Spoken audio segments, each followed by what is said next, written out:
আমার এক বন্ধু, উনি কর্পোরেটে চাকরি করেন, মাসে অ্যারাউন্ড 30-35 হাজার টাকা মাইনে পান। তো উনি বিশ্বাস করেন যে মেডিক্লেম করাটা ইউজলেস ইন দ্য সেন্স টাকাটা নষ্ট হয়। ওনারা তো যথেষ্ট সুস্থ, ওনাদের মেডিক্লেম লাগে না। তো সেইভাবেই চলছিল। ওনার সেভিংস হয়ে গেছিল প্রায় 8-10 লক্ষ টাকা মতন, আজ থেকে কয়েক বছর আগে। তারপর একদিন ওনার মা স্ট্রোকে হসপিটালে ভর্তি হয় এবং অনেকটা বড় ছিল স্ট্রোকটা, এবং তার জন্য যেটা হয় যে অনেকগুলো কমপ্লিকেশনস দেখা দেয়, মেডিকেল কমপ্লিকেশনস, এবং তাকে ভেন্টিলেশনেও দিতে হয়। উনি প্রায় 10 থেকে 15 দিন মতন ভেন্টিলেটর ছিলেন এবং ফরচুনেটলি তারপরে উনি সুস্থ হয়ে বাড়ি ফেরেন।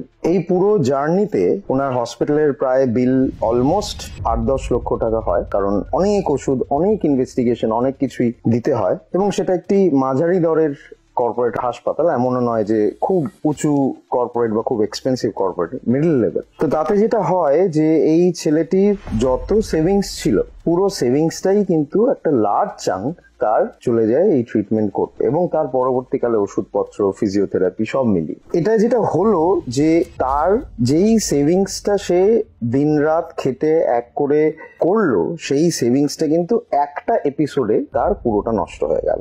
এই গল্পটা বলার উদ্দেশ্য এটাই যে এরকম ভাববেন না যে মেডিক্লেম এর টাকাটা আপনার নষ্ট হচ্ছে বা ইউজলেস এক্সপেন্ডিচার। যেখানে এখন হেলথ কেয়ার কস্ট গেছে, সেখানে আপনার যদি মেডিক্লেম না থাকে তাহলে কিন্তু আপনার যা সেভিংস আছে, যদি এরকম কখনো হয় যে মাল্টিপল টাইমস কোনো রকম অসুস্থতায় পড়তে হচ্ছে আপনাকে বা বাড়ির লোকজনকে পড়তে হচ্ছে, তাতে আপনার যা হাসপাতালের খরচা হবে সেটা যদি মেডিক্লেমে কভার না থাকে, তাহলে কিন্তু আপনার পুরো টাকাটাই নষ্ট হয়ে যেতে পারে। সো আমার যেটা সাজেশন হবে, স্ট্রং সাজেশন, যে নিশ্চয়ই আপনারা গ্যাজেট কিনবেন, নিজের ভালো লাগার জিনিস কিনবেন, সবই করবেন, কিন্তু এইগুলো করতে গিয়ে যেন মেডিক্লেমের খরচাটা কোনোভাবে হ্যাম্পার না হয়। আমি কোনো মেডিক্লেম কোম্পানির রিপ্রেজেন্টেটিভ নয়, আমি একজন অনকোলজিস্ট। আমি কোনো মেডিক্লেম কোম্পানিকে প্রমোট করছি না, but as a whole generic ভাবে বলতে চাই যে প্রত্যেকটা মানুষের মেডিক্লেম থাকা উচিত, এবং আজকের দিনে দাঁড়িয়ে কাভারেজটা যেন অ্যাটলিস্ট 20 থেকে 25 লাখ টাকা পার হেড মিনিমাম হওয়া উচিত। সেটা ফ্যামিলি ফ্লোটারও হতে পারে আপনার, সেটা ইন্ডিভিজুয়ালও হতে পারে। যাদের ধরুন এরকম ফ্যামিলি স্ট্রাকচার যেখানে বয়স্ক বাবা মা আছেন এবং একজন সন্তান আছেন, ছেলে বা মেয়ে, ওয়ার্কিং এজে, তাদের ক্ষেত্রে ফ্যামিলি ফ্লোটার করতে পারেন, বা তার ইন্ডিভিজুয়ালি একটা করলেন এবং বাবা মারও ইন্ডিভিজুয়ালি একটা করলেন। সেক্ষেত্রে যেটা হয় যে কাভারেজটা বেটার হয়, আর আপনার ক্ষেত্রে মানে যিনি ইয়াং মেম্বার আর কি, তার ক্ষেত্রে প্রিমিয়ামটা অনেক কম পড়ে।